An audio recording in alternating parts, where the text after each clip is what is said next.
broadcast gameplay. Can you put it on duos or creative or let's play creative?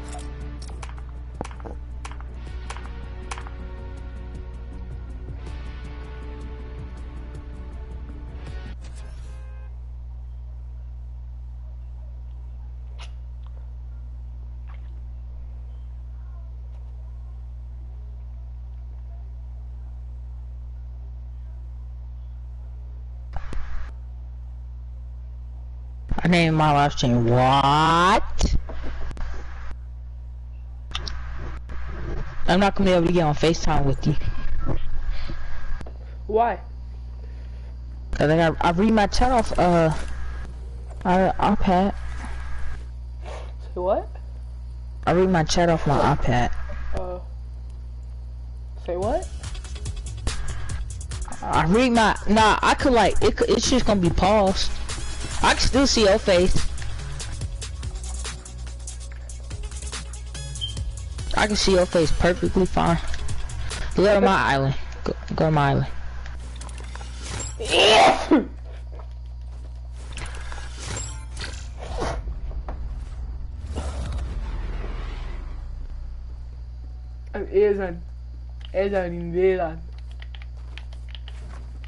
You see, I'm looking into the camera and I'm still building 90s. I'm looking into the camera and I'm still building 90s. 90s is the easiest thing. You just jumped off.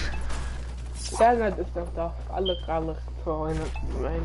I bet you wanna go on my stream and watch you do and Big X battle. Oh.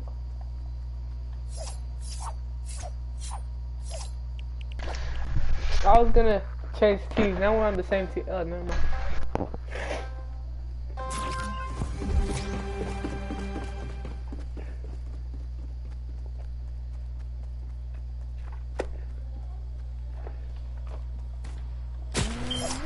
Oh, stay right there. I wanna see if the combat can shoot that far. Go back where you was.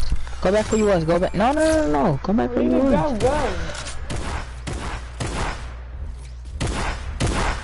I'm gonna walk into your bullet.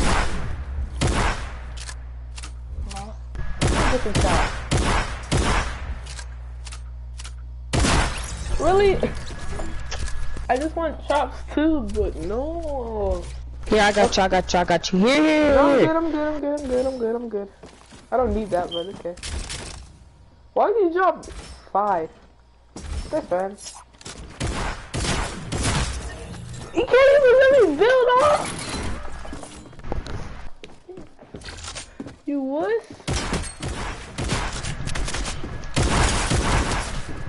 How are you not dead? Yo, I don't even know what's going on.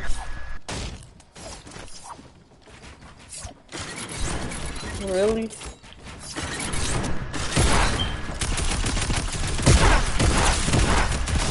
Oh, you're not dead?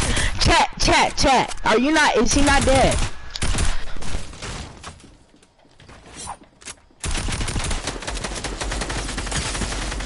Oh my god. Freaking laser. Oh, I just now got your notification. No one's watching my live stream. I'll watch. I won't let you feel lonely. Alright, hold up. I'll stop right. Man! Hold up. That might be on. You said what now?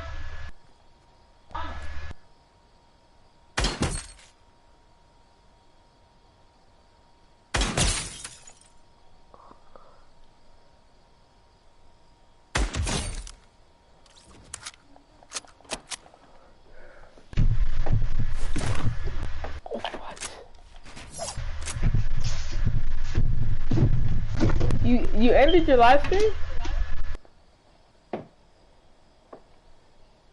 I'm mute. I gotta go. I'm mute on FaceTime. Go back and I'm mute on FaceTime. Why? Go where? Go where? To get a PSN card. Are you taking the tablet with you? Yeah. Is it gonna work? Yeah. I'm not. Dad!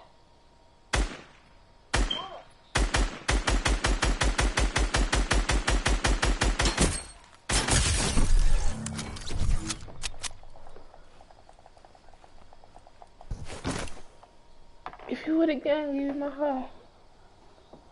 Hello?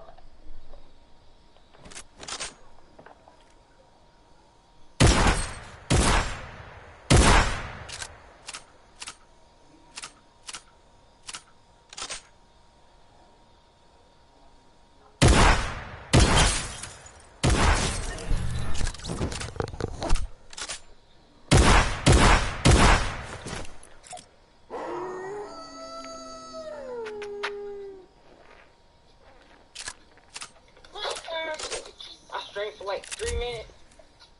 My squad a little bigger. Cause look, I'm gonna tell you when I get back. All right, I'm gonna tell you when I get back from what you call it.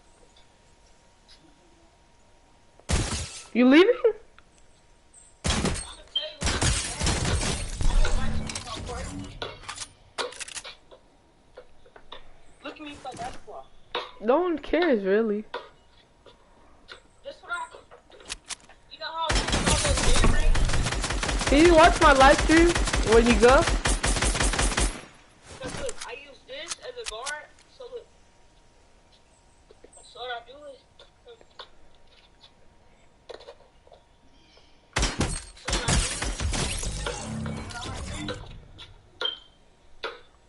like this.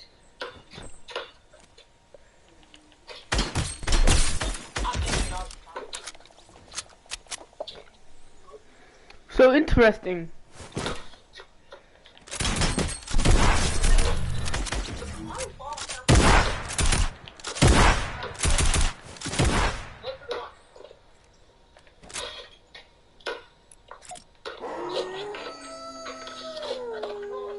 Sir? I'll call you back when I get back.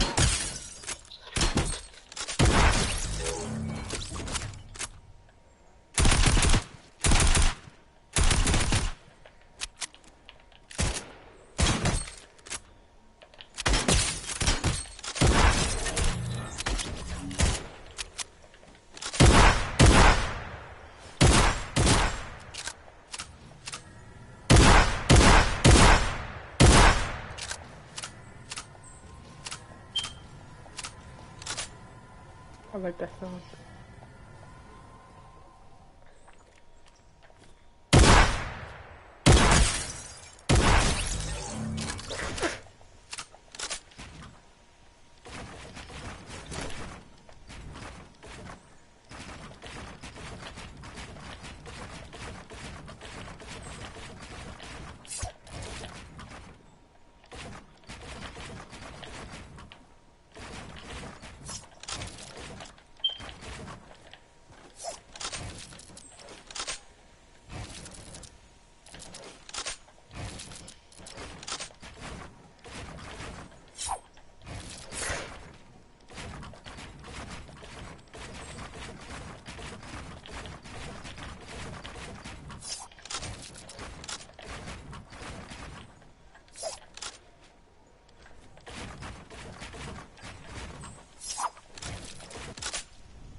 Coming.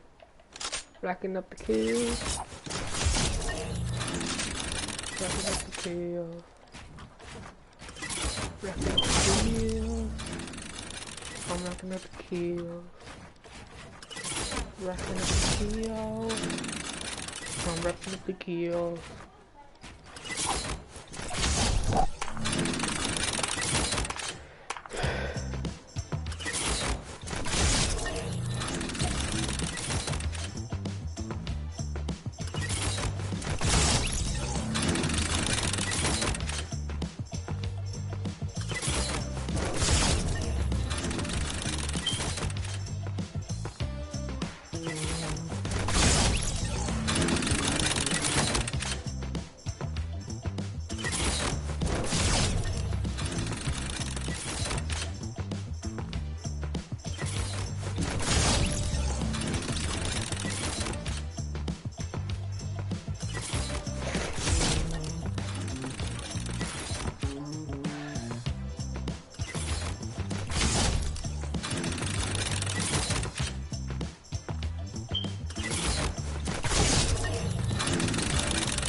Okay, 15. Get to 1,000.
Hey guys, I'm back. No one watches my stream, so.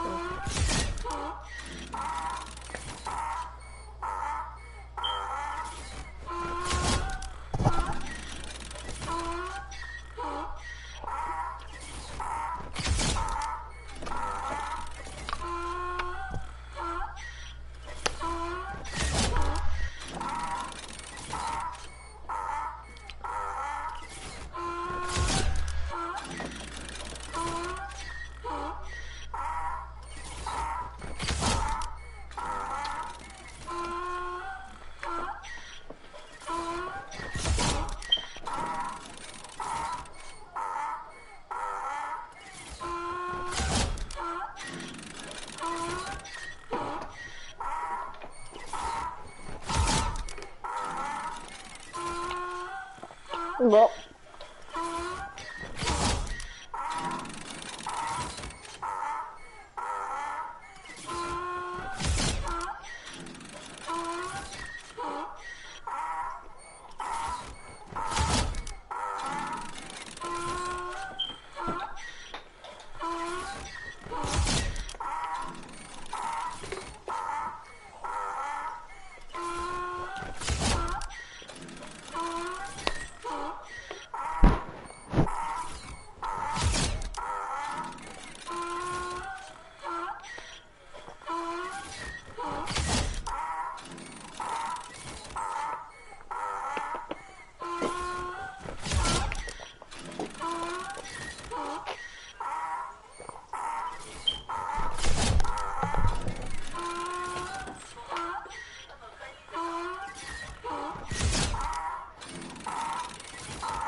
Easy kills. Oh, what a good time. Easy, easy.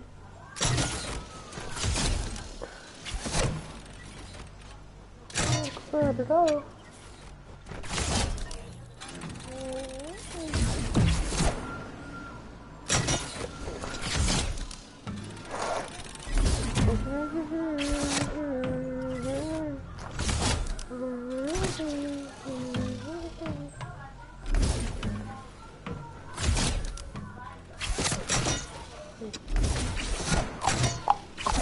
Oh, what a good night. Bouncy, bouncy. Oh, what a good time. I don't know why I'm here. It's so easy to break your bills.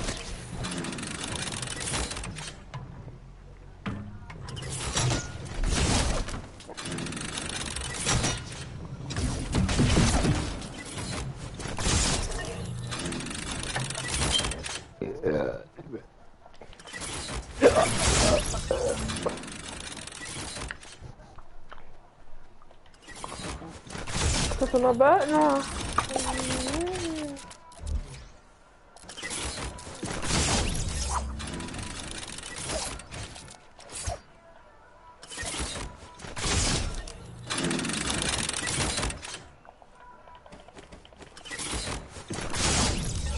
Wait, you wasn't even there.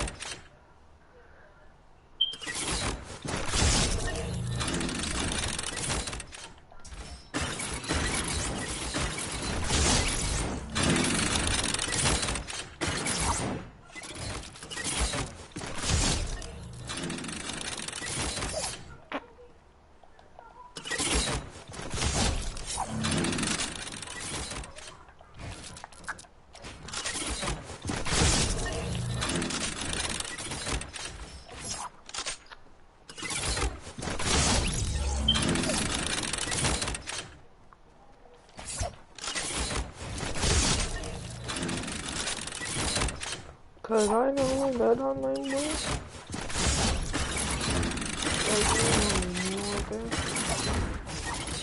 I know that I'm my way. I left the city, yeah. You and me just don't get along.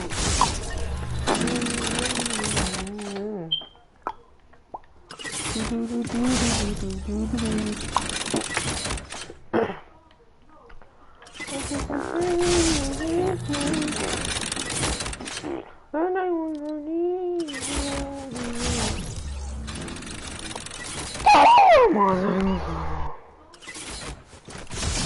it only took 199 kills to start pooping wood.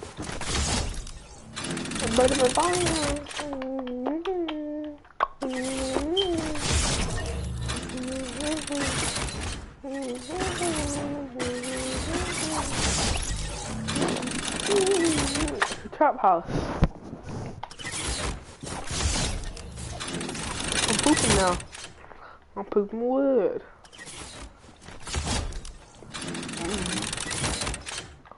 I wish I had the party day.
Moderately.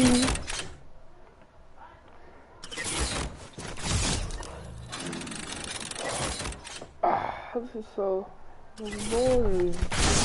Nothing to do. Service, man.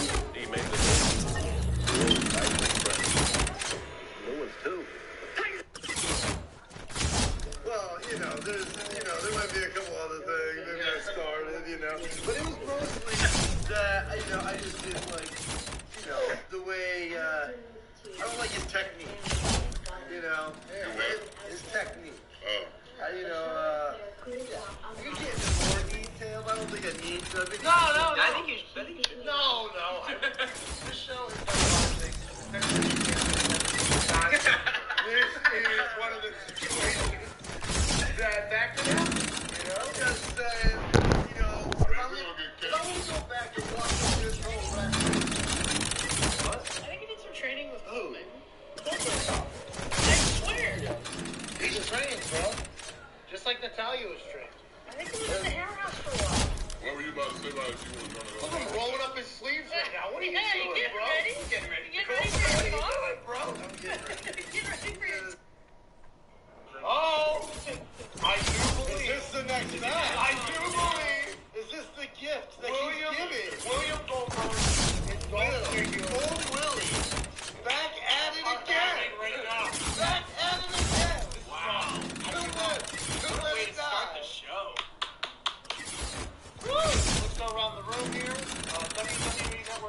round. This is going to be one you're going to want to watch.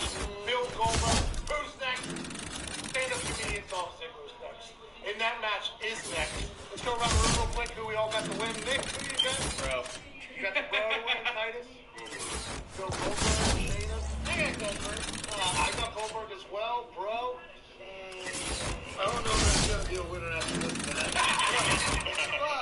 but if I had to pick one, I would say, I don't know. I know Goldberg after his last report.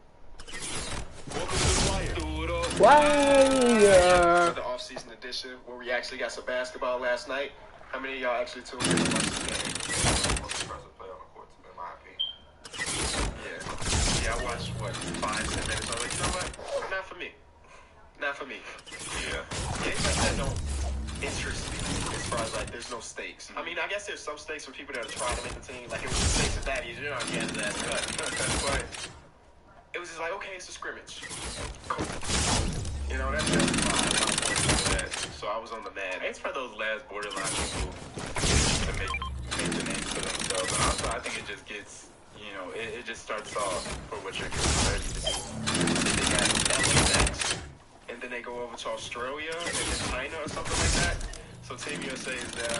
Marvin Bagley got promoted, so shout out to him. I just got that first game and all that. And a lot of the players that are playing, we haven't seen in a while.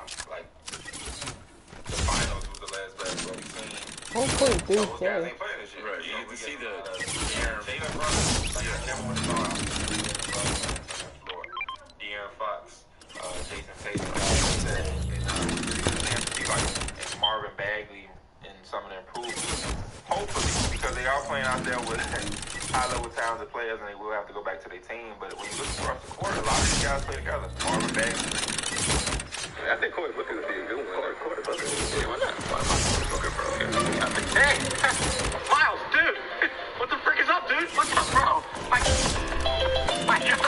What's up, brethren? My hitters. My shooters. What's up with you guys, man?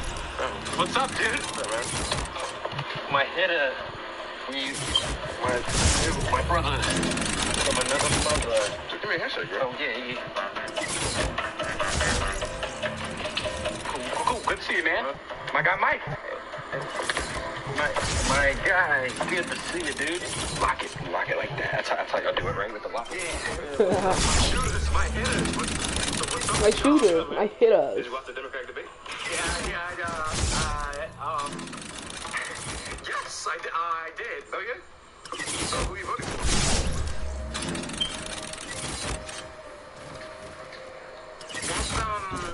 That's kind of a personal question. So I probably would not want to answer that. Yeah, politics and stuff. I want to bring politics and everything. Republican. Yeah. But I was actually trying to get something to eat. Y'all want to slide real quick? Where you want to go? Let's go to the St. Charles Mall. St. Charles Mall? Yeah, cool. Let's go. Man, I feel safe rolling with y'all, man. Ain't nobody gonna test us, right?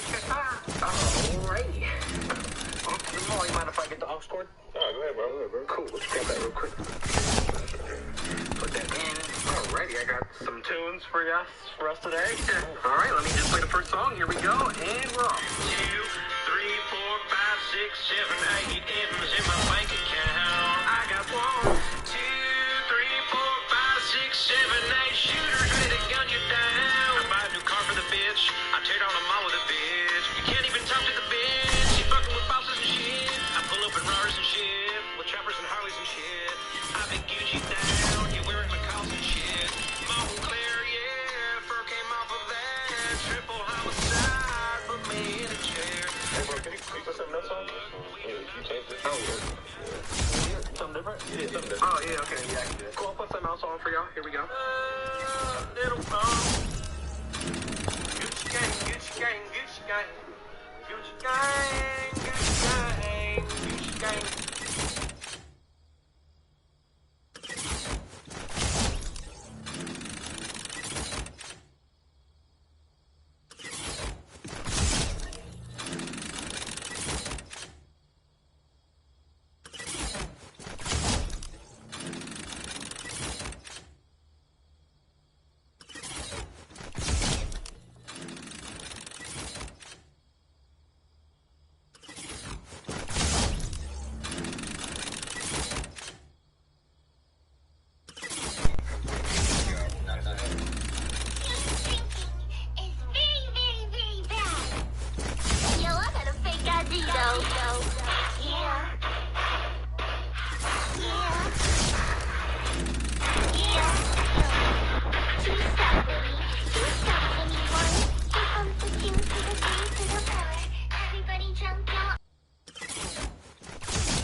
radio.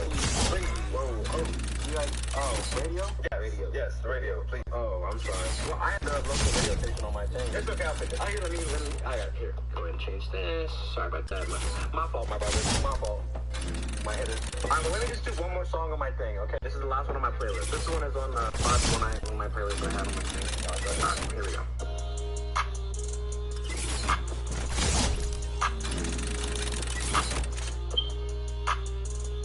You know they picking cotton.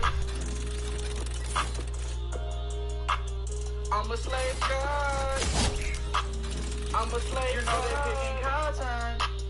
I'm a slave girl. I'm a slave girl. Woke up, the niggas picking cotton. Woke up, the niggas at skate. Woke up, the niggas picking cotton. Woke up, the niggas at skate. Woke up. I woke up, the niggas picking cotton. Woke up. I woke up, the niggas at skate. Woke up. Woke up, the niggas picking cotton. Woke up. Woke up, the niggas at skate. Ooh, I bet they running. Yeah, they running. Yo, get the fuck out, bro. Get the fuck out. Get out. Get out, bro. Get out. What? Get out, bro. Oh, we not going to the ball, bro. We're not going to the ball.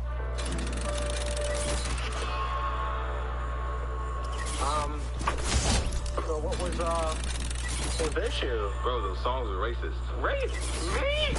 Racist? Racist. Hey, wait a minute. Miles, my brother, Mike, look, I didn't know that was racist. You guys know me. I'm the most least racist person you guys know. My cousin's brother's uncle dated a black girl once. I mean, why does everything have to be about race? You know? Like, or just stop talking about it, right? I mean, to God, I don't even see color. Like, what? Like, we're all the same, pretty much, except for the racial injustice. But, like, look, if anything, y'all are the racists. Because I don't even know about any of this stuff. I'm not a racist. Bro, it doesn't even matter. Like, I know you didn't intend to be racist, but the songs you were playing were still racist. So you were being insensitive towards us, like, and then you were trying to blame us. Like, it doesn't matter, like, about you not even being a racist. It's just the fact that you can't blame us for that. Like, and plus you said you don't see color.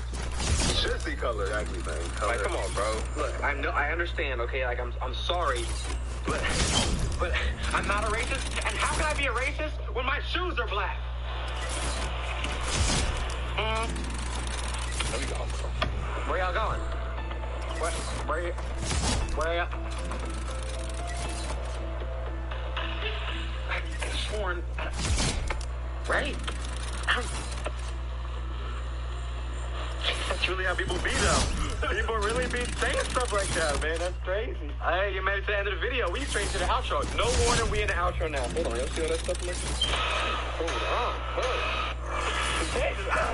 Make sure you guys subscribe if you're new. Love y'all. Equality, racial equality. That's the mission of Love Will Serve. Love y'all. Until next time. Treat everyone equal.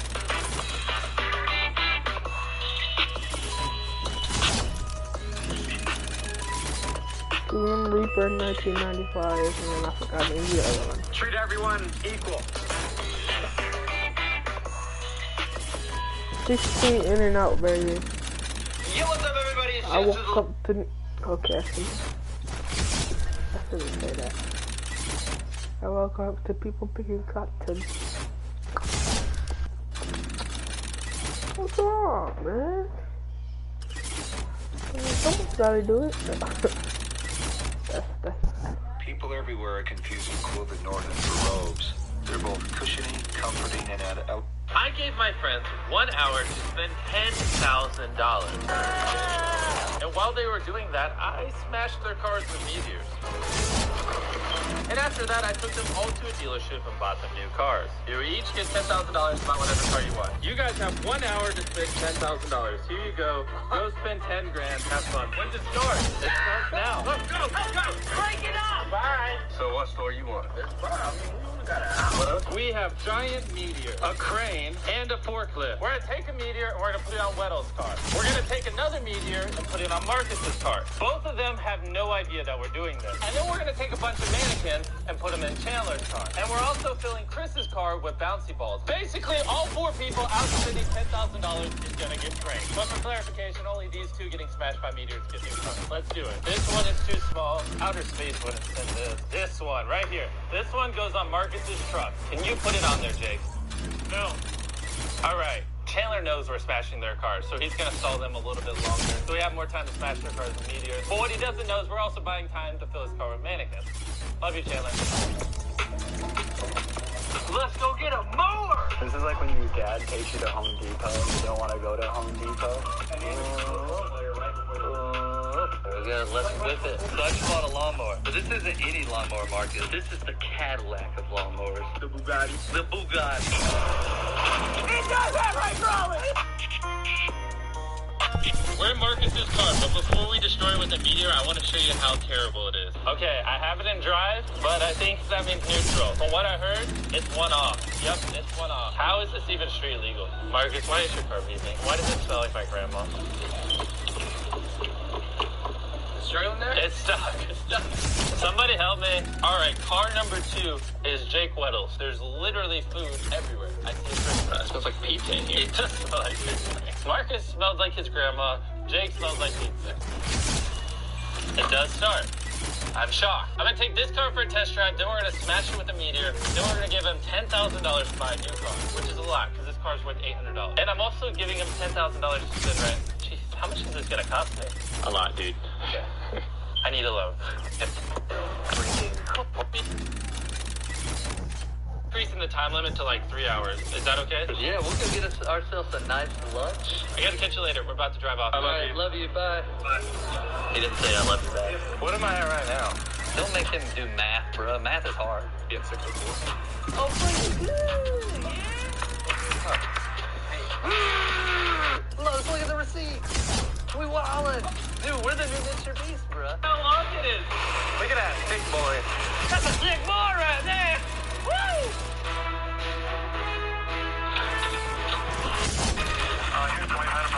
So, it is smashed, but it's not smashed enough. I wanted it to do like the U shape. So, everyone sledgehammer, especially you, Viking. Have fun.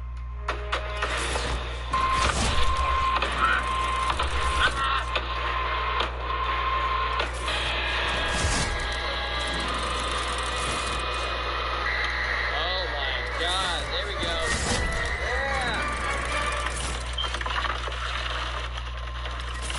So according to my calculations, Weddle car has been hit by a meteor. I wonder what Weddle is doing right now. I'm a king today. Look at this. My kingdom of seafood. Yeah.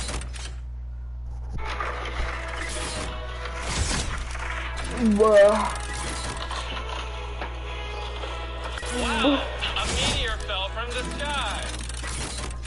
I didn't know this was a mall. This was like a Home Depot. Have you never been to the mall? No, never. What? I haven't been to Red Lobster either. What? Yeah, I know. What? You guys are taking me on a journey, man. I've destroyed a lot of cars in my life. We speared this one. We flipped this one. Oh! Shot cannon at one. I don't know, just play the rest. We've done a lot. Now we're gonna start smashing in the car with some of these items. Here you go. Here you go. Here you go. Just destroy it. Have fun, boys. Just go hard. Maybe you get the little one. Here you go. Yep. Don't complain. Just go beat it up. That's what I like to see. Marcus, your truck belongs to the junkyard. Yes, Queen. Yes, Queen.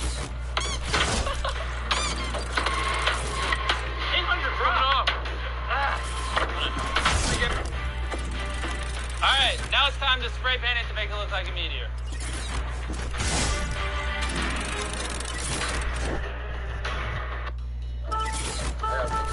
Oh god, yeah, sure. That sounds fun. What'd you get? I got some shoes so I can go jogging. Shoes and socks. Now it's time to fill Chandler's car with limbs. All right, don't forget another butt.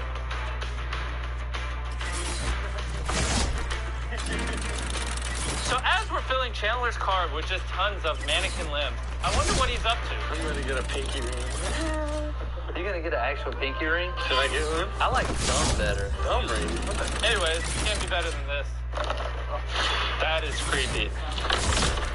Next, we're gonna put a lot of balls in Chris's truck because he likes balls. What?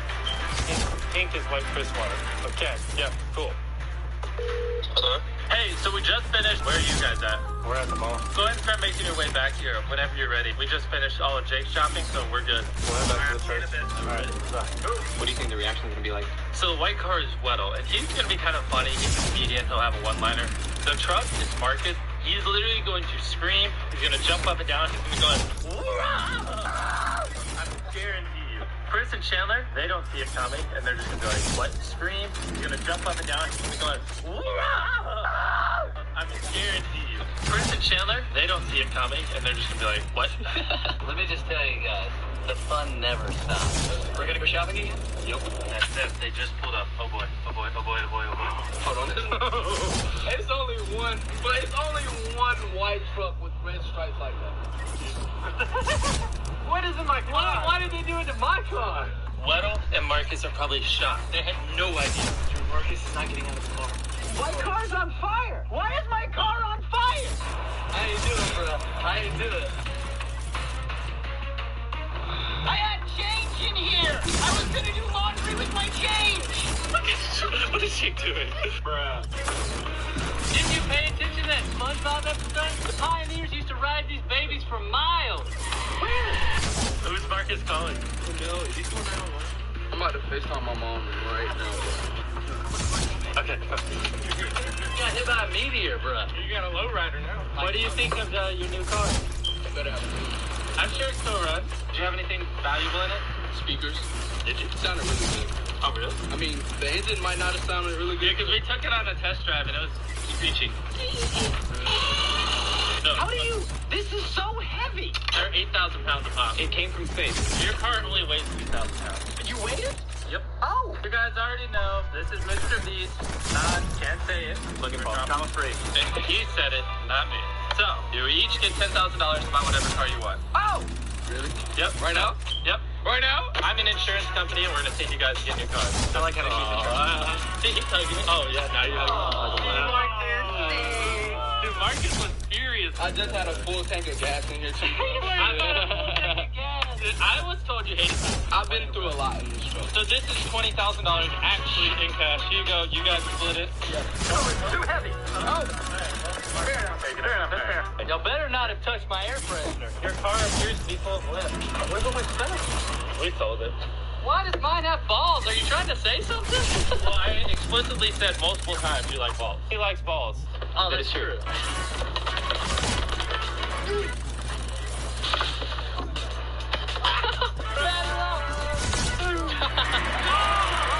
Walk away. I'm gonna buy some cars. Nah, the truth is, why they just destroyed my car so I can get a new one. Yeah, it's just normal. Mom, my car has been destroyed. A meteor hit it. I'm on vacation. Do you understand that? It's the first time I'm on vacation in a long time. Uh-huh. You have a car with a rock on it. Not just any car, my car. I'm getting a new car, being Mr. Beast. I want something that has air conditioning. The windows work fast. It doesn't leak oil. And something comfortable and clean, dude. Look at this place, man. Full of clean cars. Look at the people I'm with. Full of clean people, like. Clean people. I'm sweating from spending money. $7,995. Look at that. So clean. You can start a whole family in here. Don't tempt me. How much you want for it? I mean, it's close to your budget. It's not on my budget. That's what that means. I can see all your friends in here.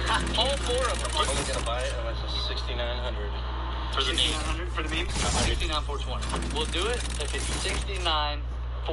Congratulations, sir. That's management agrees that price. Oh, $6,942.00. What you think? A little car for a little person. Yes. Yep. Yeah, it ain't no cool person. You told them my last offer. That's the offer. And they're going to get on the phone and they're going to talk to real professional people about those numbers. All you need, if he agrees to buy it, is just him signing it. Sure. Woo. Got you, Bo. I love that guy. Like, it's not much money. The car is 6914 right there. Listen, all I need you to do is sign your name right there and I can get your car ready right there. Man, congratulations. So you just want to appreciate it. What a beautiful bride. What a beautiful bride. Congratulations. Wow, I have a new car. That was priced at $6,420. This is my dog. Hey, A brand new Dodge. Shots of me rolling off the lot. Yay! And now I ride off into the sunset. Alright guys, we're here with their new car as well. You got this sexy whip. Okay. I'm a soccer father. Soccer father. Well, Marcus said he is not indeed a soccer father. Oh no. What is this bad boy? I'm kind of jealous. So, just so we're clear, you guys are okay with me smashing your cars with meteors? 100%. Can I smash these with meteors? No. No, not at all. It's in my name now. So.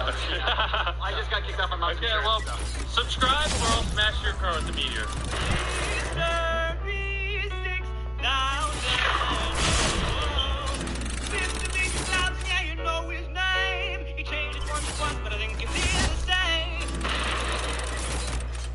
Speaking of Beast merch, it's now 40% off. Back to school sale. Go buy now. It'll never be a deal like this ever again. Go buy, buy, buy, buy.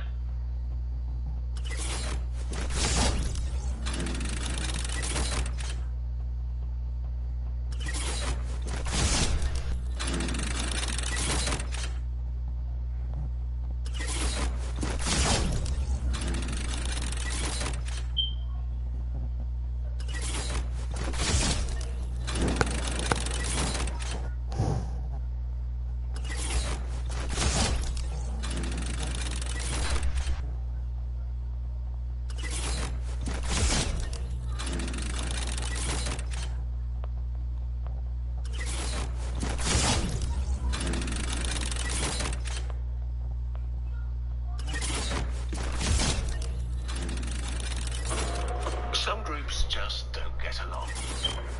Every day, billions of soldiers fight a merciless war on thousands of fronts, and it's been going on for over 100 million years. The World War of the Ants.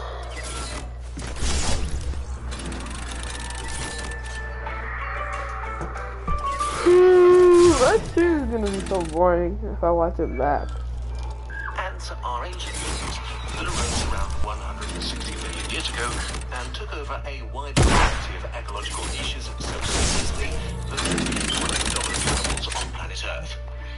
Today, they count more than 60,000 different species with over 10,000 trillion individuals.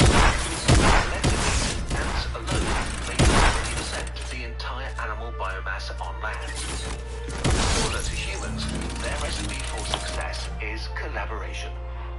While a single ant is pretty useless, together they are able to achieve stunning feats. They construct complex colonies, care for livestock, pursue agriculture, or have complex symbiotic relationships. And of course, ants wage war. Even among the same species, a constant state of conflict is pretty common. Skirmishes, raids, and full-on invasions are happening every day, causing millions of casualties. Let's look at some of the most interesting ones in a series of videos. In this one, the army ant, a swarm made for war. The army ant group consists of about 200 different species. Army ants do not build nests, they live a sort of nomadic lifestyle with groups of millions of individuals. On a hunt, some species form large columns up to 100 meters long, killing and immediately dismembering every insect or small vertebrate they encounter. The biggest hunting parties can kill up to 500,000 animals per day. Some army ants specialize in hunting and consuming other social insects like termites, wasps, and especially other ants. Wasps are fierce, and they seem invulnerable, but if a swarm makes its way to their colonies, they don't even stand a chance. The much bigger and stronger wasps might kill a few of them, but they are quickly overwhelmed. Even if their queen survives an attack, the army ants steal the colony's larvae and quickly devour them. There is no recovery from that. When army ants discover another ant colony, they immediately attack. Now you might think this would be a more even battle, but it's not. Because army ants act as a social unit, they are especially dangerous and effective. Most army ants are not particularly impressive individually, but they can overwhelm their victims with sheer numbers before the victim colony can mount an effective defense. And so invasions tend to be won by the attackers, and the prey colony is damaged significantly or is exterminated. 500! Interestingly, army ants don't fight army ants. When two swarms encounter each other in the wild, they either pass through each other, ignoring the other swarm, or both colonies just move away. Which makes sense from an evolutionary standpoint.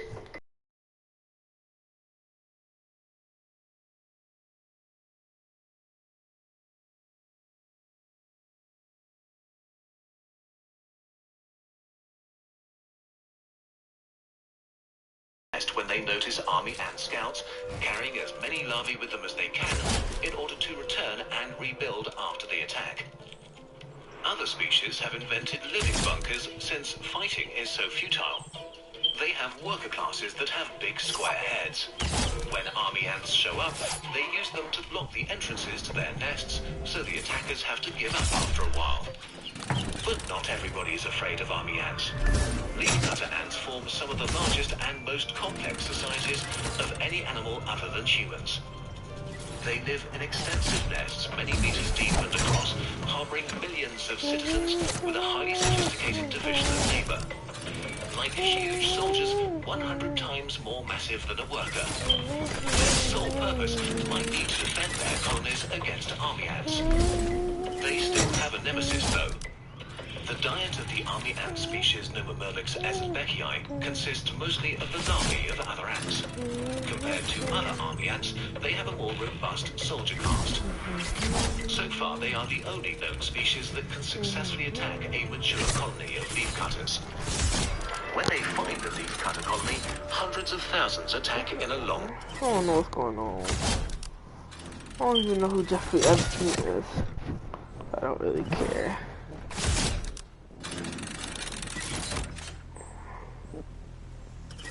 There's this crazy channel where they build the coolest things out of literally nothing. Like, one man, one stick, and just a lot of dirt. He's gonna build some cool things. Like this one, he's gonna make a slide. A full slide. You know, you go to theme parks and there's slides. One stick. 1 hour later, look at this hole. He built a whole hole, but where's like all the dirt going? You know? That's what we don't see. Is anybody helping him, or is he literally just with a tiny stick, this thing, just bam, bam, bam, bam, bam, bam, bam, bam, bam, and just digging a hole? I said 1 hour later, but really, like 10 hours later, am I right? Next day? Who even knows? No one's telling us. All we can do is just sit here and I guess in the comments. And the hole just keeps on getting bigger. The biggest hole built by a stick. Man. How tiring must this be? Like, I need at least 10 naps at least. And then 10 more naps. And like 10 more days. It's like, dude over here is not even breaking a sweat. Not even a sweat. So focused. I would at least have some like banging tunes happening, keeping you occupied. Free the dirt. Free the dirt. The dirt is free. I guess like if you keep throwing the dirt, you could like make it deeper, you know, because it keeps getting higher. Big brain. And you guessed it, he is not stuck. Oh, when you lose the will to work. Okay, I thought he wasn't exhausted, but even homeboy over here gets exhausted. He's not a superhero, but he could be. And honestly, that stick, sturdy, super sturdy. Like how it has not broken already. But I guess we don't see the behind the scenes. Like maybe there's multiple sticks. Imagine this was just like your Saturday night. This is very different from my YouTube channel. Like, let me tell you that I am not doing that. Also, cool. He made a ladder out of bigger sticks. How is he finding these really strong sticks? Also, is this like dirt and wind ASMR? I don't know, whatever floats your boat, man. Whatever floats your boat. Or just better. Also, the digging starts again. I don't know what these holes are for. We're gonna find out very soon. Also, can we have an F in the chat for this guy's thighs? Imagine how much hurt. Imagine how much this would hurt, is what I meant to say. I can't even speak and he's over here building everything. Everything. I still don't understand what's being built here. The massive hole. A massive hole. Okay. No, he's farming some supplies. Because he literally finds everything from the environment. That axe? You're like, oh, but he's using an axe to cheat. No, he made that in another episode. Everything is built from nature. Everything. This like video is like super relaxing, you know? Like, I kind of could just, like, watch this before bed and just zone out, and I also want to see how he does it and how he finishes. Oh, okay, I think this is gonna be where the slide comes up from.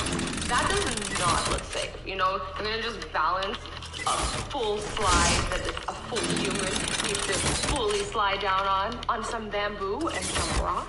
Homeboy, you talented, but I'm scared. Also, here we have some stone ASMR, you know, you hear that? There's so many more sticks. A whole family of sticks. It's a big family. So now we're building the foundation for the slide. This slide.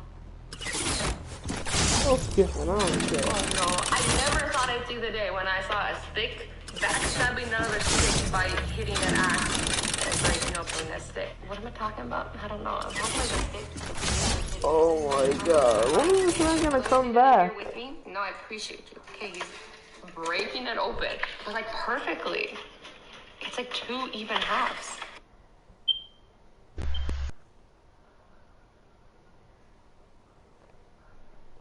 Item shop.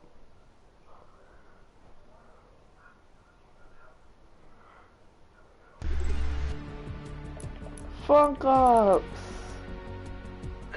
Oh, new style. He's balancing. Like, I'm scared for him. He has no harness. He's not strapped in. It's just him and a bunch of bamboo. Maybe plot twist. It's like a transparent glass slide. Can you imagine? You like figured out how to make that in nature. I would be impressed. I mean, I'm already impressed. I just don't understand. So brave. Look, it's taking form. Let's go fever. What really gets me now is how is he gonna fill that with water? How? Like, I understand. Okay, you're making slide. You're putting some sticks together. Sure, you're with me. How are you gonna fill that massive dish with water? Okay, I think now this is gonna be the part of the slide.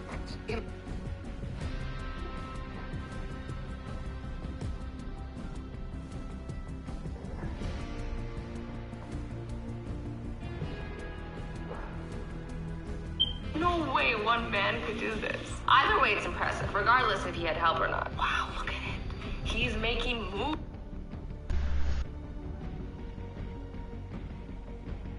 What's the water temperature like?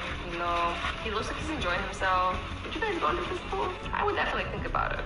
I don't know about the slide, but I might just cannonball into the pool. I'm down for that. He's having the time of his life. You know, cavemen were doing it wrong. This is what they should have been doing. Is he going up the slide? Isn't there like a rule that you shouldn't do that? He doesn't care.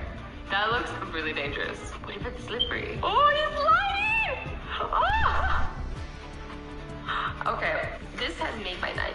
Sliding the kid. Whee! That's enough for today. Anyways, guys, I hope you enjoyed this video. I love you all so much. Stay awesome, stay sweet, and don't forget to be nice to each other. Bye-bye!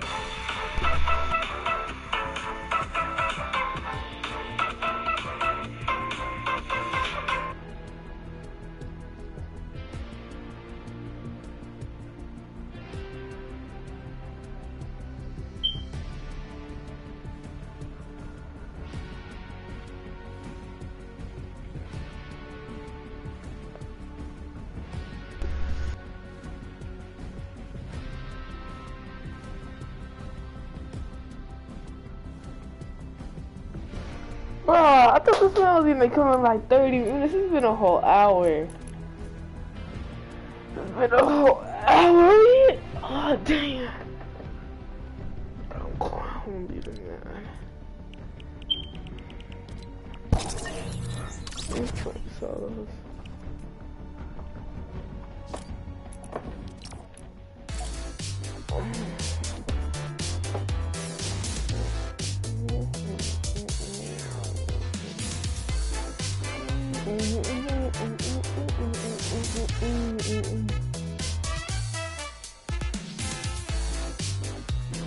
On June 6, 2012, the Oklahoma City Thunder eliminated the Spurs in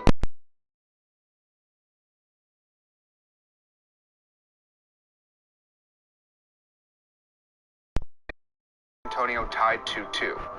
With a 103-101 lead and under 30 seconds to play in Game 5, James Harden drilled a dagger 3 to push the Thunder's lead to 5. OKC left the building with a 3-2 series lead. In Game 6, the Spurs led by as much as 18, but a huge third quarter from the Thunder, including this lead-grabbing 3 from Durant, helped Oklahoma City set a date with LeBron James and the Miami Heat in the finals. It was their first NBA Finals appearance since 1996, when they were known as the Seattle Supersonics. This 2012 OKC squad was led here by a core of Kevin Durant, Russell Westbrook, Serge Ibaka, and sixth man of the year James Harden, all under the age of 24. At the helm were the man that drafted these stars, general manager Sam Presti, and former coach of the year Scott Brooks. But this trip to the finals began in Seattle back in 2007, when the Supersonics drafted Kevin Durant second overall. Durant went on to be named Rookie of the Year, but the Sonics weren't done showcasing their eye for talent. In 2008, they selected Russell Westbrook with the 4th pick and Serge Ibaka 24th via a pick they acquired from the Phoenix Suns. But less than a week later, the Sonics, a beloved team in the Pacific Northwest, packed their bags and headed to Oklahoma City, adopting the name Thunder on the way. A 23-59 record in the first season in their new city landed them the 3rd overall pick in the 2009 draft. A draft in which the Thunder selected Arizona State guard James Harden. In 2010, they locked up Durant with a 5-year, $86 million extension. In return, he helped deliver the Thunder a 55-27 record and a 4 seed in the playoffs.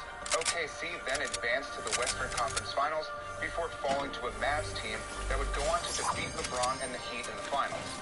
The following year, the Thunder handed Westbrook a 5-year extension of his own before securing a 2 seed in the lockout-shortened 2011-2012 season behind Durant's 3rd consecutive scoring title. The thrilling playoff run put them within arm's reach of an NBA championship, as the basketball world appeared to have its next dynasty coming together before its eyes. The Thunder had home court advantage and momentum as they entered a series against a Heat team that was proven to be vulnerable the year before. Could this young gun team delay King James his crown one more year? No.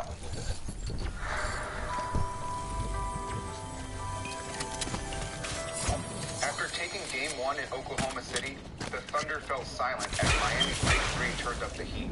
LeBron and company won 4 straight to give the city of Miami its 2nd NBA championship.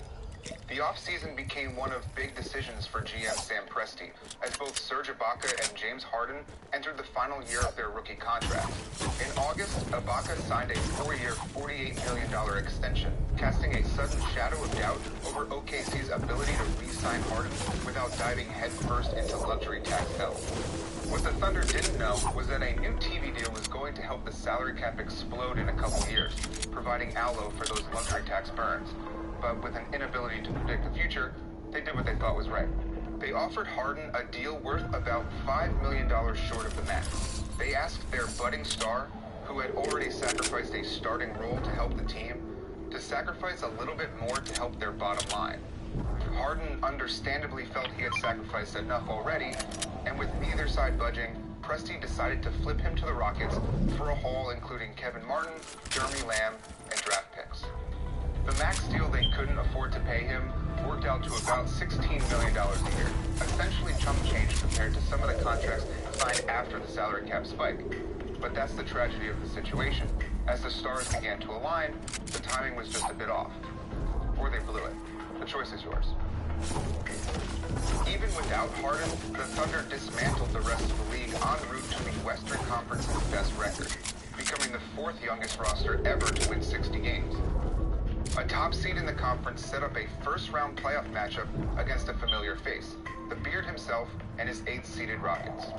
It was the Rockets' first playoff appearance since 2009, and it's all thanks to Harden flourishing in his newly acquired starring role.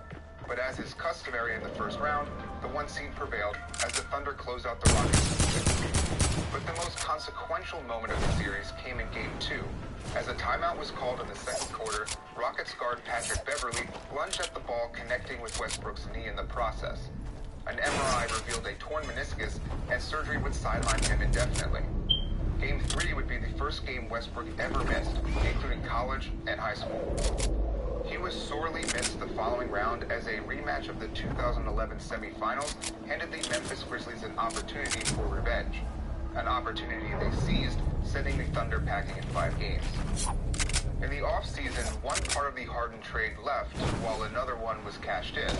With the 12th pick in the 2013 draft, Toronto's pick that they acquired from Houston, OKC selected future all-rookie second-team center, Adams. Then, shortly after the draft, Kevin Martin, who proved not out to be the scoring replacement for Harden, the team had hoped was going to sign and trade. A second knee surgery prior to the start of the 13-14 season only cost Westbrook the first 2 games, and after filling the Knicks' stocking with a 29-point loss on Christmas Day, the 23-5 Thunder looked primed for another title run. But mere days later, it was announced that Westbrook would undergo a third knee surgery, sidelining him until late February. In his absence, Durant continued to do what Durant does, dominate. OKC finished with the second-best record in the NBA behind the Spurs, and for his efforts, Durant was named MVP. But with the playoffs came another series against the grit-and-grind Grizzlies, this time in the first round. In Game 2, a Mike Miller 3 put Memphis up 2 with under a minute to play. Then down 5 with the shot clock turned off, Durant hit a shocker to set up a 4-point play. A putback at the buzzer by Kendrick Perkins sent it to overtime. It was the first of 4 straight games to head to OT, but it was also the first of 3 of those games to end in favor of Memphis. OKC found themselves facing elimination in Game 6 and came out swinging, blowing out the Grizzlies in Memphis 104-84. In the midst of that frustrating loss, Grizzlies forward Zach Randolph punched Steven Adams in the face while in transition, leading to a suspension for the pivotal Game 7, a game in which the Thunder won handily behind Westbrook's triple-double and Durant's 33 points. The grind continued as OKC battled through 6 games with the Clippers. They prevailed to set up a Western Conference Finals rematch with the Spurs, but lost to Ibaka in the process, as a cap straight in Game 6 would supposedly sideline him for the remainder of the playoffs. The Thunder struggled mightily in his absence, missing his defense while being routed in the first 2 games. Then, much to everyone's surprise, Ibaka returned for Game 3, bringing with him new life to a Thunder team that managed to string together back-to-back wins. But a Game 5 loss put them on the brink of elimination. With under 30 seconds remaining in the fourth quarter of Game 6, Manu Ginobili drilled a 3 to give San Antonio a 1-point lead. Durant fell during the Thunder's ensuing possession, putting the ball back into the hands of Ginobili, who split 2 free throws and pushed their lead to 2. Westbrook would send it to OT with a couple free throws, but it was there that the Spurs would pull away. Oklahoma City's season ended short of the finals once again. Heartbreaking for Thunder fans? Of course, but at least their core was perfectly healthy, putting them in position to run it back. In October, prior to the start of the 2014-2015 season, Kevin Durant was diagnosed with a fracture. He made his return in December, but in February he underwent a procedure to relieve his discomfort, and on March 27th, he was officially ruled out for the rest of the season after electing to undergo another surgery. Durant's absence, along with Westbrook's missed time early in the season due to a fractured hand, put OKC in a hole that they never recovered from.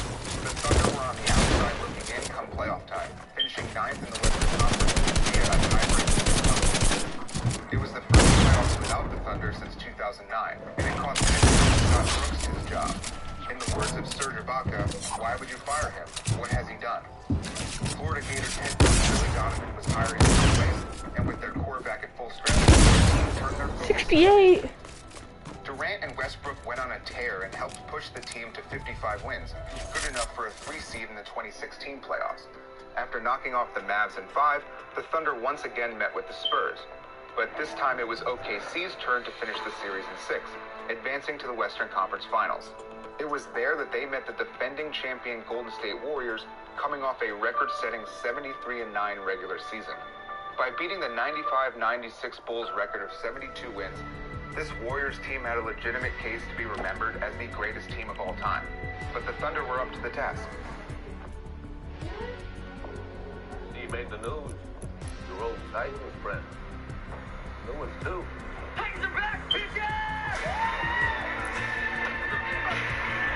There are no sidekicks in Titans. We're partners. We have each other's back.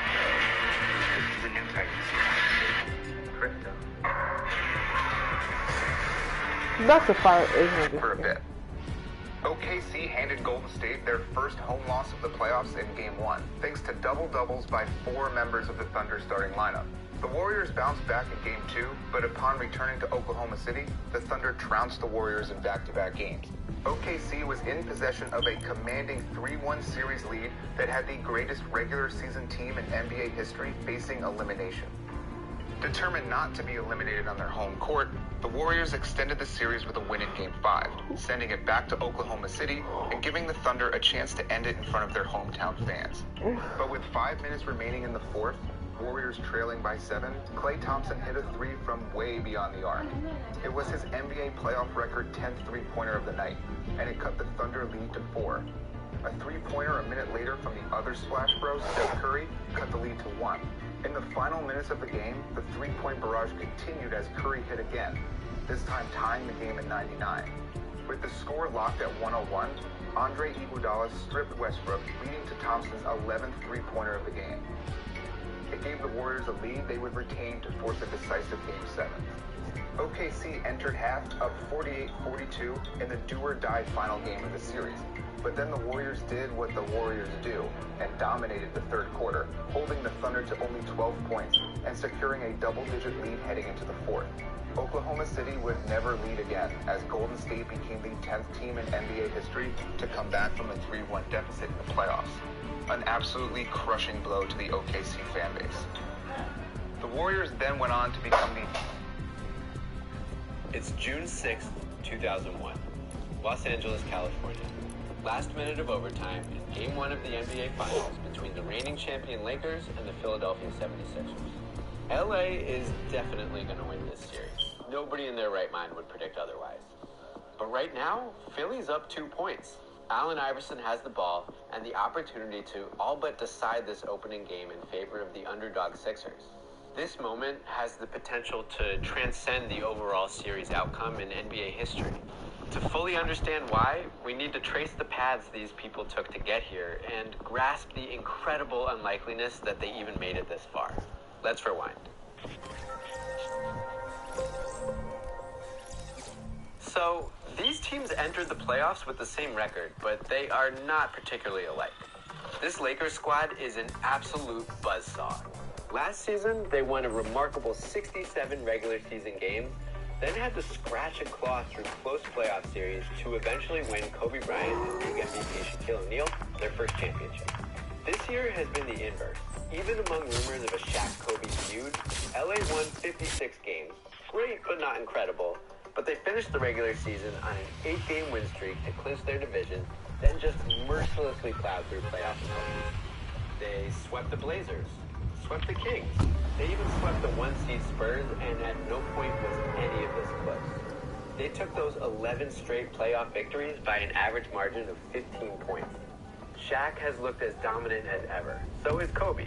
And their supporting cast, dudes like Derek Fisher, Rick Fox, and the recently acquired Horace Grant, has run Coach Phil Jackson's triangle offense brilliantly. Ask any expert, and they'll pick the Lakers to repeat as champions.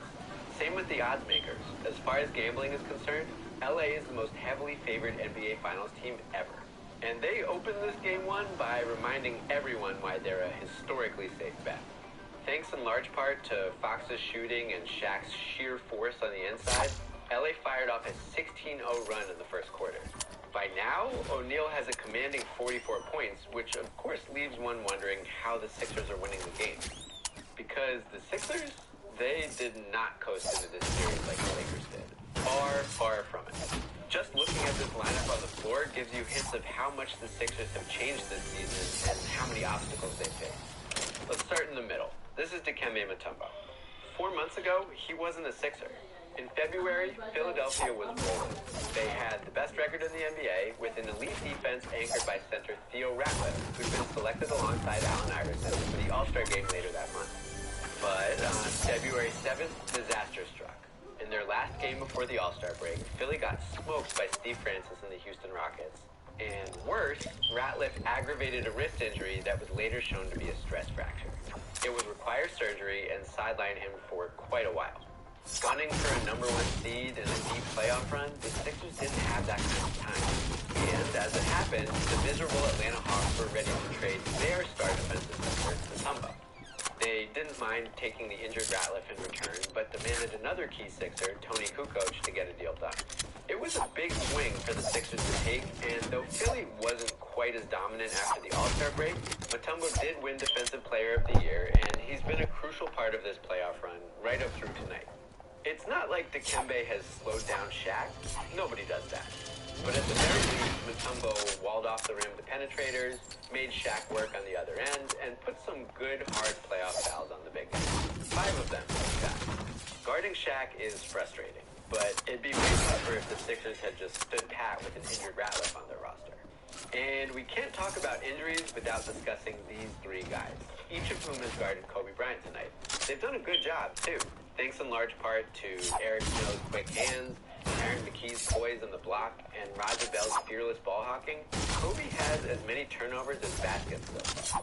But it took a lot for any of these 3 guys to end up on the floor right now. The tough road the Sixers faced after the Ratliff injury and in the regular season.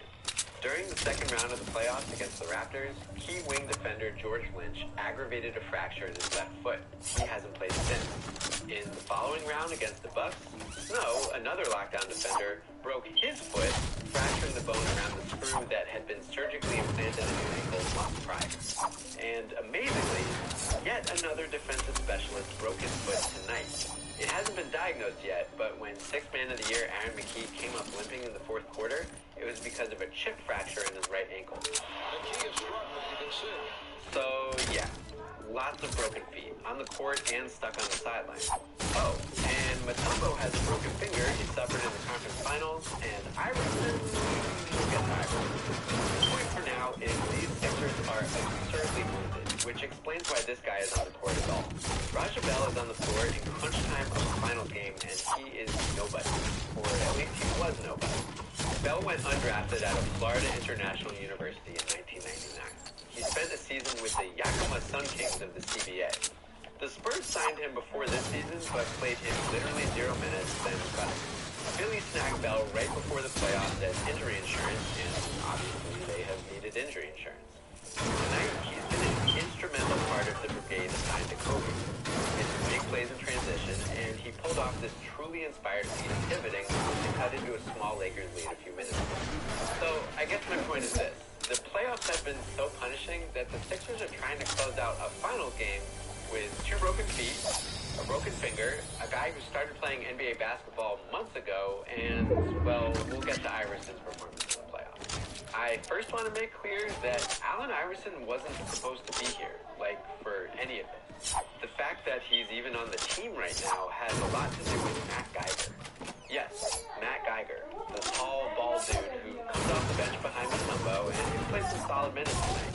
He splashed mid-range jumpers while Mutombo sat with foul trouble before fouling out himself because, like we've established, guarding Shaq is pretty hard. How is a random bench player crucial to Iverson's continued presence in Philly? Well, let's go back a year. Summer 2000. The Sixers were coming off kind of a fraud season, with the main problem being continued conflict between Iverson and Coach Larry Brown. Iverson had drawn Brown's ire and eventually a team suspension by skipping practice and being late for practice. Feels good for some reason to repeat that word like that. Practice. Practice. What were we talking about? Oh, right, we were talking about practice. The coach-star relationship got so bad that by the offseason, all parties were openly questioning the future. Iverson said continuing to play for Brown would be extremely hard. Brown mulled an offer to coach at his alma mater, the University of North Carolina, despite having just signed an extension in Philly. And after Brown ultimately passed on the UNC job, the Sixers moved to get rid of Iverson. They didn't just come close to making that decision, they made it. Sixers owner Pat Croce engineered a complex 4-team trade. According to reports, it would have sent Iverson and Geiger to Detroit, Jerry Stackhouse, Christian Laettner, and Travis Knight to Charlotte, and Anthony Mason, Todd Fuller, and Philly's Kukoc to the Lakers. For surrendering their superstar, Philly would have come away with Eddie Jones, Glenn Rice, Jerome Williams, and Dale Allen. The deal was so close to done that Croce called Iverson to let him know, but it was convoluted enough that any little moving part could foil it, and one did. Geiger's contract had a trade kicker, a 15% raise in salary if he got dealt, that he'd have to waive to make the slot work in the salary cap. Geiger refused. He didn't want to go to Detroit, so Allen Iverson didn't go to Detroit. He stayed a Sixer, and perhaps thanks to facing down a near breakup, the relationship between Iverson and Brown healed. And here Iverson still is, hoping to be the hero for the Sixers. And you know what? I think it's time to finally fully address the question. What did you can tell? The Lakers are Yeah, unstoppable. close that thing. I'm going to get it system. The Check out. Sixers made a huge mid-season I'm stopping trade, in and 5 they've minutes. suffered innumerable injuries over the playoff run. How the hell are they here on the verge of stealing Game 1? The answer is the answer. Allen Iverson has done everything. He is everything. Iverson was this season's scoring champion, averaging 31 points per game. No other Sixer averaged more than 12. Iverson also led the league in minutes per game and steals per game, which helped win him the most valuable player vote by a wide margin. A pretty poetic outcome after he stole a single solitary first place vote from Shaq's otherwise unanimous 2000 MVP. By the way, quick aside to acknowledge that I've mentioned a bunch of awards, haven't I? MVP for Iverson, Sixth Man for McKee, Defensive Player of the Year for Tumbo, and guess what? Round 1 Coach of the Year too. All that for one team in the same season has never happened before. But yeah, the star around which all those people orbit is definitely Iverson. The Sixers would be nowhere without him. It was clear in the regular season and even clearer throughout this gauntlet of the playoff run. While the Lakers laughed through a breezy 11 straight wins, the Sixers fought uphill from the very beginning. Philly dropped Game 1 of the first round against the 8-seed Pacers because of this last-second three-pointer by Reggie Miller. So, Iverson took over, scoring 110 points over the next 3 games to get the Sixers out of the series. Next round, the Toronto Raptors, featuring one of the only people on Earth capable of matching Iverson's production on any given night. And so he did. Vince Carter scored 35 to Iverson's 36 to open the series, and the Raptors stole Game 1 in Philadelphia. Iverson responded by hanging 54 on the Raptors, and his team needed all of it.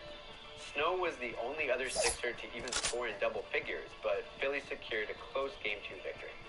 At home in Toronto for Game 3, Carter came firing right back, dropping 50 in a blowout Raptors.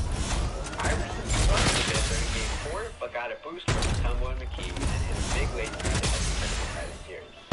And in Game 5, AI turned right back into the MVP with 52 points on just 32 shots in a blowout win. Toronto evened things back up in Game 6, and by Game 7, Iverson was running on fumes pretty badly after falling hard on his already injured left hip. But Carter blew his chance to be a hero. He made headlines by attending his college graduation in North Carolina the morning of Game 7. Then he went cold from the field throughout the game himself. But with time winding down, Carter had the ball with everything on the line, got a pretty good look at the series-winning shot, and just missed it long like a buzzer. The Sixers survived the Eastern Conference semifinals by the narrowest of margins. Next battle, Milwaukee Bucks in the Eastern Conference Finals. Iverson put up 34 in a Game 1 win, but the hip on his tailbone started to bother him. He shot poorly and was outplayed by Milwaukee's Ray Allen in a Game 2 loss. The pain got bad enough that Iverson sat for Game 3. Philly competed valiantly, but fell behind in the series without their star. Iverson didn't play great upon returning for Games 4 and 5, and on top of his pre-existing conditions, got a tooth knocked out. But Tumbo, though, stepped up big time and helped the Sixers win the series back in the series. And then there's Game 6. Looked like a big deal on paper. The Bucks won by a pretty wide margin to send the series to Game 7. But it was big for other reasons. Reason 1 is that Iverson woke up. The Sixers got humiliated in the first half. Ray Allen went on a 17-0 run by himself. And Milwaukee led by as much as 33. But for whatever reason, Brown left some of his exhausted starters on the floor late in the game, and they nearly came back. Iverson fully shook out of his funk for a ridiculous 26-point fourth quarter, and the Sixers lost Game 6 by just 10 points. Another reason Game 6 mattered is that the Bucks had been battling the refs all series long. Glenn Robinson, who'd been ejected in Game 4, complained about the foul differential. Ray Allen complained that officials had missed a goaltend by Mutombo on his final attempt to win Game 5. Allen even came right out and said the league was hoping to put the Sixers in the finals. He and Coach George Karl complained so much that they'd eventually get fined. And in Game 6, Milwaukee's conspiracy theory got a little more fodder. Starting power forward Scott Williams put a kind of hard foul on Iverson, and after the game, it was surprisingly upgraded to a flagrant 2, which led to Williams' suspension for Game 7. So Iverson's slump was busted, the Grumpy Bucks were depleted, and as a result, Philly owned Game 7. And that is how Allen Iverson got the Sixers into this Game 1. And now he has a chance to get them out of it. That itself is kind of a miracle. While the Lakers went on that big early run, Iverson was cold. He missed 4 of his first 5 shots and coughed up a couple unfortunate turnovers against the defense of Kobe and Derek Fisher. But at the end of that first quarter, he came alive, sparked by some transition opportunities and a couple J's from at shots just inside the arc on the baseline. From there, AI took over. Fisher couldn't hang, and all the LA big guys could do was stop. Iverson finished 30 points in the first half, 5 short of Michael Jordan's record for a finals half. That gave him exactly 100 points over the last 7 quarters going back to the game. Iverson was on. That said, after his 30-point first half, Iverson had only 46 points here in overtime. Relatively speaking, he has slowed down. That's because Phil Jackson tried something different. This guy. The Lakers picked up Tyronn Lue on draft night 98, but they've barely used him since. Lue played a total of just 61 regular season games in his first 3 years and had no role in the 2000 championship run. Lue barely made this year's playoff roster, earning the last spot over the injured and disgruntled Isaiah Ryder. The most minutes he's played in any of these Laker playoff games is 11, and that was on a night LA beat the Spurs by 39 points. Lue's main role heading into this series was to impersonate Iverson against LA's first unit defense in practice, since he's little and quick like the Sixers star. But what if instead of being Iverson, Lue could beat Iverson? Coach Jackson put his backup on the floor in the middle of the third quarter, and Lue made him look brilliant. The Lakers have stuck with him. His quick feet allowed him to put a ton of pressure on Iverson, either nagging him into turnovers and tough shots, or just forcing the ball away from him as part of super aggressive double teams. Lue had the announcers gushing over his outstanding defense just a few minutes ago. Iverson will be dreaming about Tyronn Lue tonight.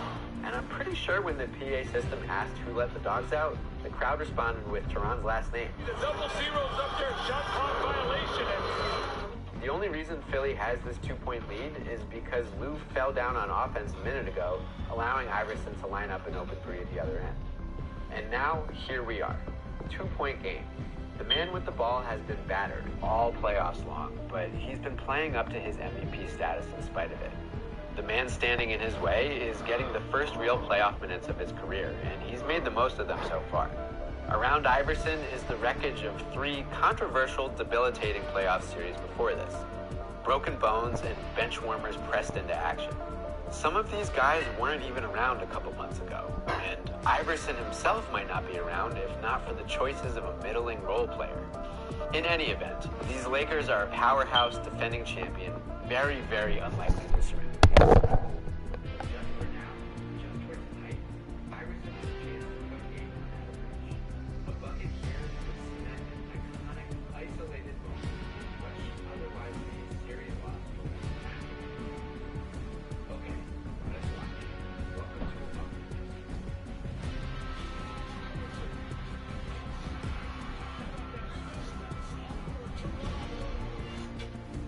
Kobe hit a big shot right after that, but the Sixers didn't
Hey man, I was taking a shower.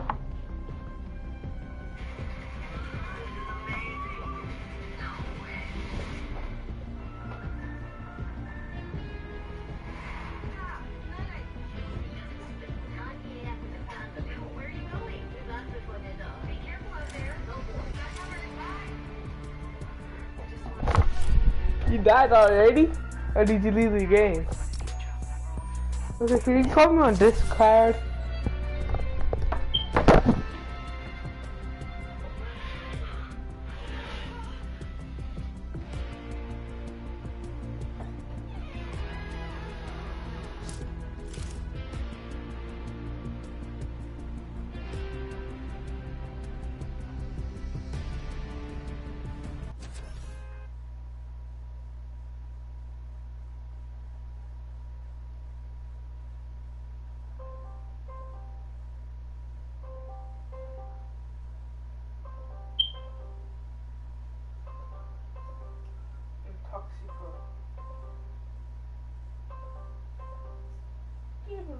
Join them.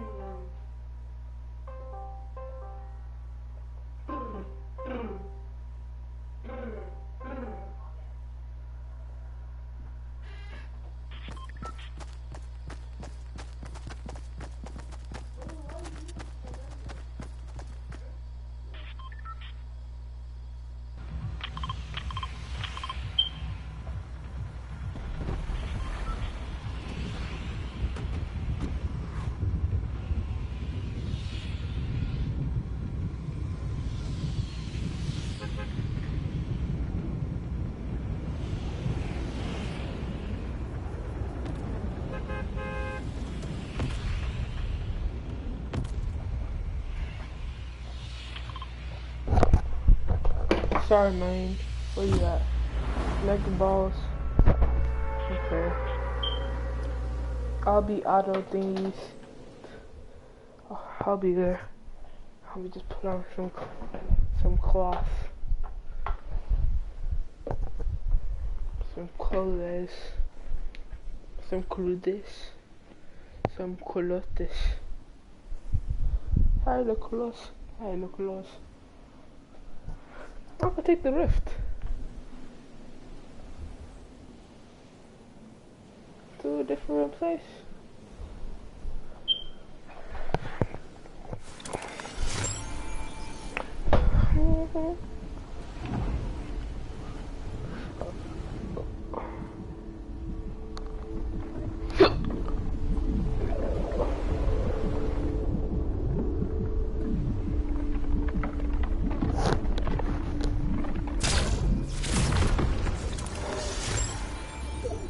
I'm not gonna make it.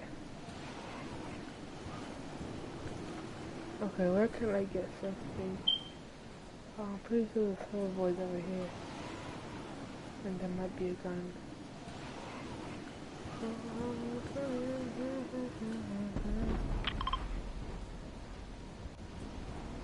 Oh, like someone's right there. Bro, this game actually sucks.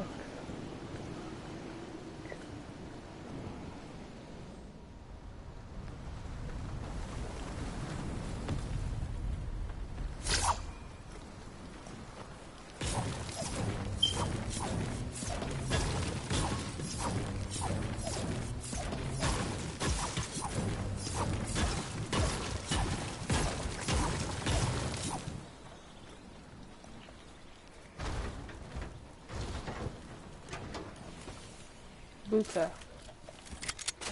This one's living. I wonder if you got any kills. Okay. So I have 16 ammo. And a slurp.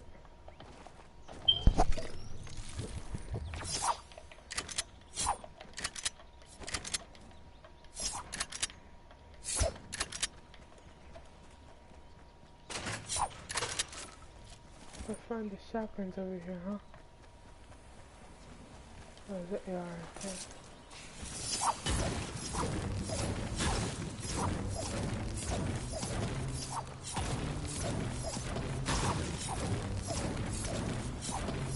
Someone gives you shit. Life is not fun anymore. I'm trying to get touched. I'm keeping this in. Look how blue back.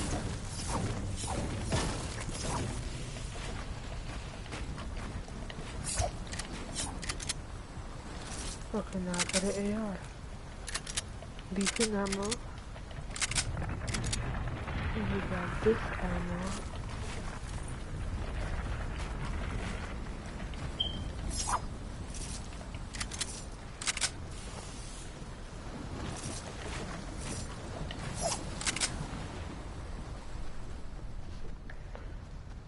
Bro, I'm the only one doing work trying to come to the other person. There's there people? I see that you got hit. Oh my god. I wonder if there's any hoverboards.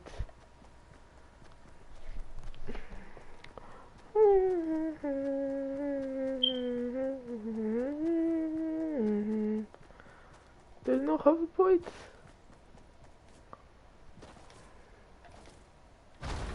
Oh, it's a good thing I didn't land there. Oh, frick, someone's right there. I know I was in here.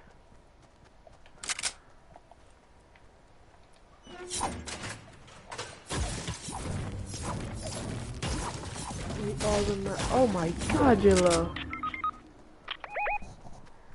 Okay, I'll swoop in and get your card right after you die. Did you knock one or something? I'm trying. I'm getting assist to you. You'll be dead. Are they resin?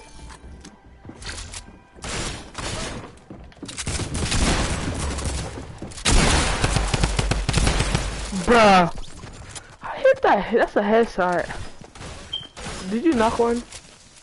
Okay, that one was 100. That one wasn't even low.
Hello?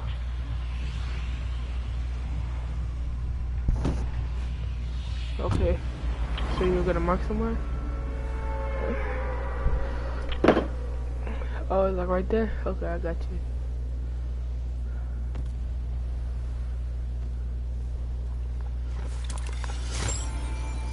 I'm gonna land right on this one. And you can have this one.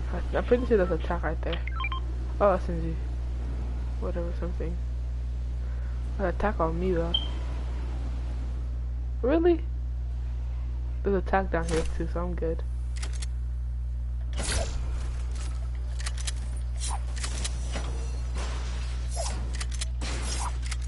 I'm getting that SMG. AR. Toast about his. SMG and chest. Ooh, pump. Who's that? I take the L. Okay, you want this? Can you hear me? Can you hear me?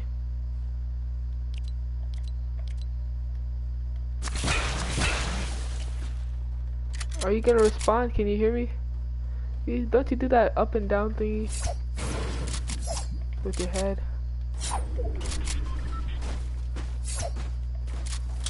Okay, let's go find people. Hey? Hey, little clock. I'm not playing Fortnite. Of course I'm playing Fortnite. All day, all night, I've been playing Fortnite. Okay, another call. You so weird. All day, all night, I've been playing First of all, I don't even play it all day or all night. Did they use it? Huh? They use it? Someone just gave me it. Hey, I got trust this.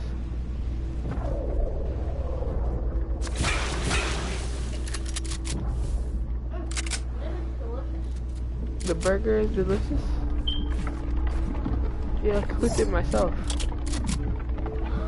Real? Yeah, I cooked it. Yeah, I cooked it. Mommy? I'm just kidding, Didi cooked it. Who cooked it? Didi cooked it. Who cooked it? But I cooked mine. Mine was Who juicy. cooked it? Didi made his like a circle. I made mine like a square. Oh, no one's here. I can just do what I want. Loot, loot, loot. On my booty. And you know that ain't fruity.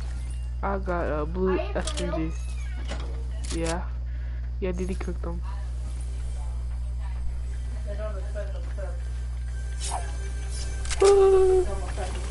Okay. That hurt my back. Did it? Come do your bed. Time to sleep.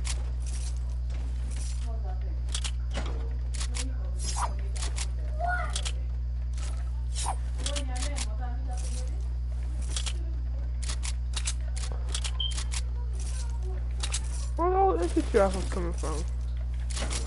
Oh, you wanna hop to... No, I'm going away. Hey, you wanna put me? Stop following me. Go away. Hey, you wanna put me? I said go away. That's what it looks like. Oh, chokes. Corpse. Oh, you're right there. Ooh, chest. You wanna hop over to... Fortnite, this season is actually pretty good. It's way better than season whatever was behind it. Another version of my another season. Yeah. They made another version of Your uncle, guess what?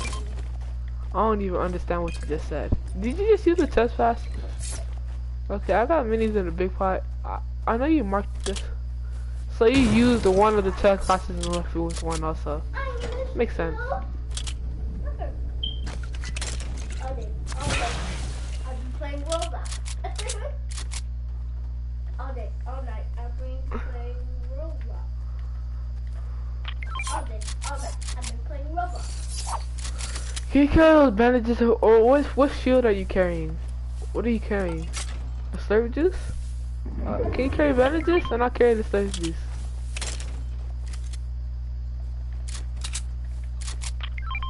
Have to drop my SMG for that. I don't want that.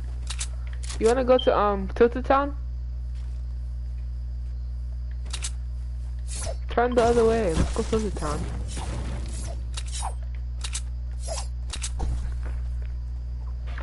I literally have no mats.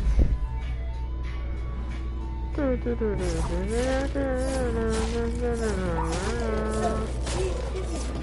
know, can you put the volume down?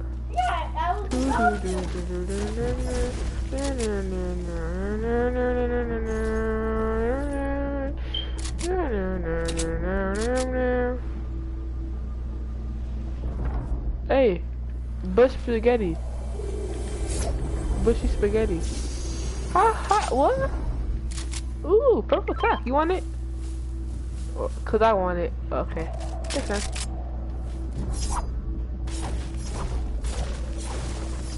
Bro, I cannot tell which one's which.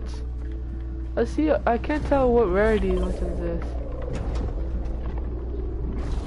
That's actually kind of cool. I got sniped. I felt it.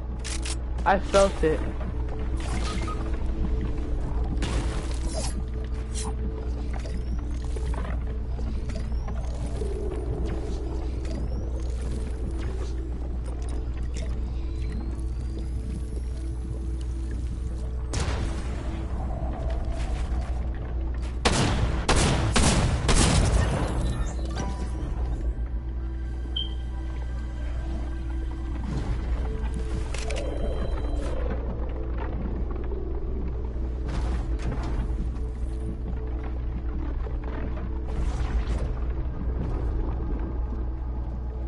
I'll carry the pump, because he took it coming back. I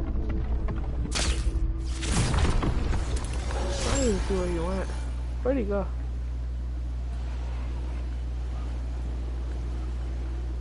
Are you going AFK or?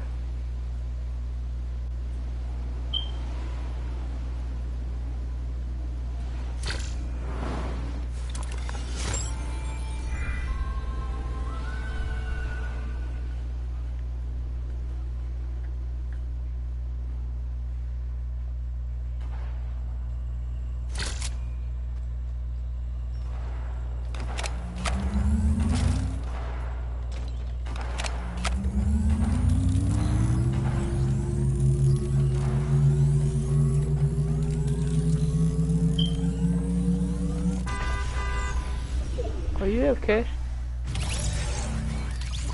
Okay, you're not AFK. Get this stuff. Take this and this. That's your full shield. Let's go.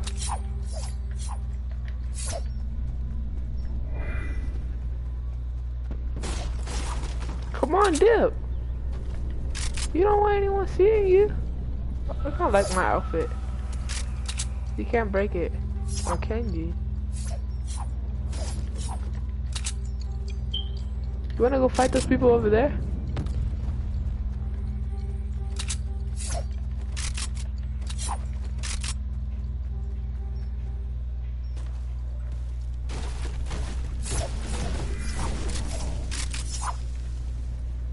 Someone's over there.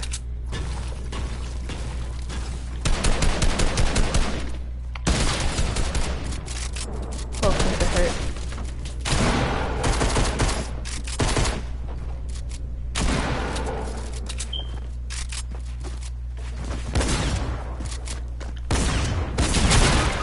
Okay, you gotta kill her. Dang. I suck. I should've hit her. She killed both of us. Oh, she had a teammate. That's tough. They both have blue pumps.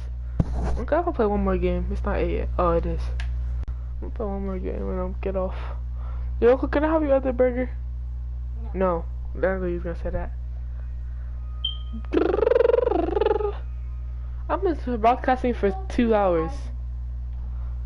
You go on what party? Wait, let me see what I got.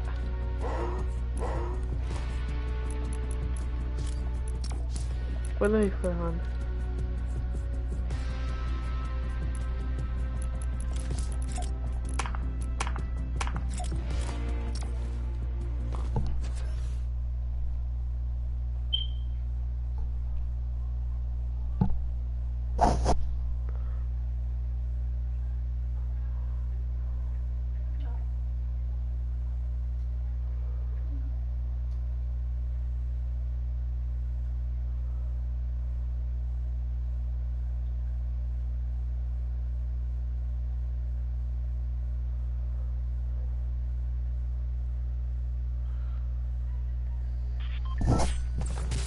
My last game.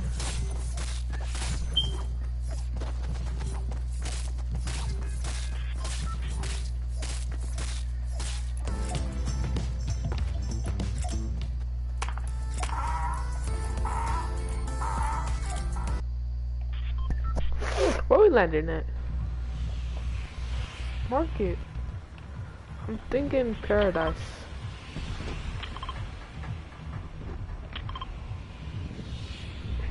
Remember back when you had a mic? I remember those days. Back when we landed. I remember that one time. It was me, you, and some of my school friends, and we landed. We went tilted, and then I remember. I think. We was all in one house, and then we was guarding each door or whatever. And then I was so stupid, and then those people. They came through the doors and they killed me. And all of us. You actually play Fortnite? I was Fortnite. I go like, I can't play Fortnite. Oh my god. You know you just play Fortnite. I'm always not a problem with you. Why is there people coming here? Okay, I'm landing over there. I'm gonna suck at people landing there. Bro, there's a blue pump right there. Oh, that's such a bad drop. He just swooped him and got that.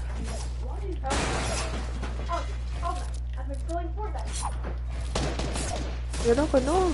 Bruising, Blair. Can I get a goon?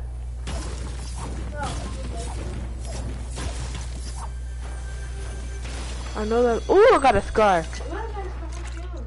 It's been a long time since I got a scar in the beginning of the game. Oh frick! Okay, I gotta put this on.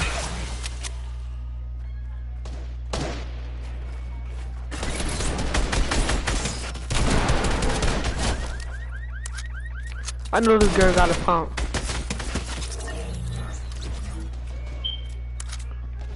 I got a campfire.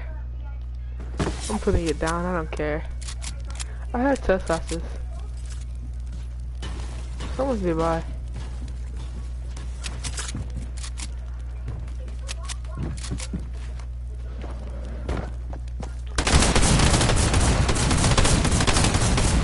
Nice.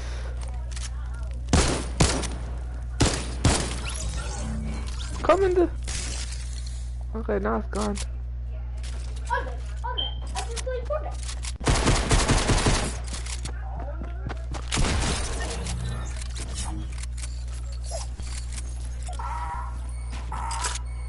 I did laugh it up on her.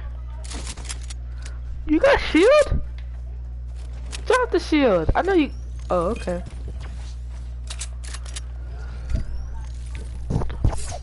Can you drop some AR ammo before we kill these bots?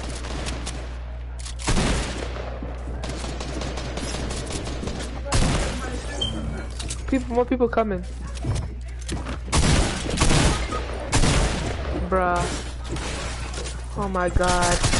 They're gonna kill you, you're dead. We have such good loot. Okay.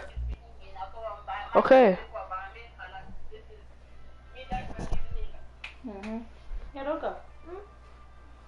Drink water. Give me my phone. Act like it's yours. Give me the burger and I'll let you have it. All day tomorrow. Bro, I was streaming for 2 hours. Not one single person watched my stream. Not one person was like, "Ah, oh, let me help this man. He got 0 viewers. Let me help him." Well, this is what I'm gonna do. I'm gonna give myself my own viewer before I end it. Well, this is what I'm gonna do. I'm gonna give myself my own viewer before I end it. Well, this is what I'm gonna do. I'm gonna give myself my own viewer. Now I got one person. Well, that's the end. Wait, I need to calm my on it. You're the best. One person. Well, that's the end.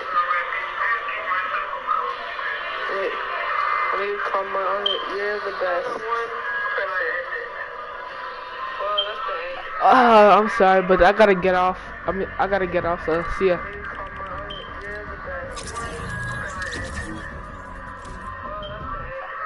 I'm sorry, but I gotta get off. I gotta get off. So see ya.